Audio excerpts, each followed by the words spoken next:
Hi friends, இது Saturday mini vlog தான். இன்றைக்கி மார்னிங் பிரேக்ஃபாஸ்ட்டில் நான் வந்து சப்பாத்தி அண்ட் கோகோனட் சட்னி செஞ்சிருந்தேன். பாப்பா தம்பி 2 பேருக்கும் பிரேக்ஃபாஸ்ட்டு கொடுத்ததுக்கு அப்புறமா நான் வாட்டர் பாட்டில்ஸ் ஆர்டர் பண்ணியிருந்தேன். அது இன்றைக்கி தான் டெலிவர் ஆயிடுச்சு. என்னோட பழைய வாட்டர் பாட்டில் வந்து ரொம்ப நாள் ஆகிட்டு வாங்கி, ஸோ அதை சேஞ்ச் பண்ணலான்ட்டு புதுசு ஆர்டர் பண்ணியிருந்தேன்.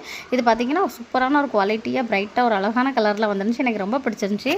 ஆஃப்டர்நூன் லஞ்சுக்கு என்ன செய்யலான்னு யோசிச்சுக்கிட்டு இருக்கச்சில் பாப்பா வந்து ஃப்ரிட்ஜில் நிறைய கத்திரிக்காய் இருக்குமா, கத்திரிக்காய் குழம்பு செய்யுங்கன்னு சொல்லிட்டா. சரி, ஓகே, கத்திரிக்காய் குழம்பு செய்யலான்னு நானும் ஸ்டார்ட் பண்ணிட்டேன்.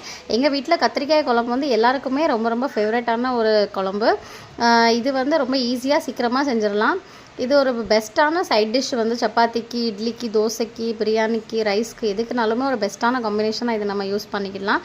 இது ரெடி ஆகிக்கிட்டு இருக்கச்சுலே வீடு ஃபுல்லாக வாசம் ஸ்ப்ரெட் ஆகிக்கிட்டு இருக்கும். அவ்வளோ ஒரு டேஸ்டியான டிஷ். நீங்கள் புதுசாக சமையல் பண்ணிக்கிட்டு இருந்தாலுமே இதை ட்ரை பண்ணி பாருங்கள், ரொம்ப பெஸ்ட்டாக வரும்.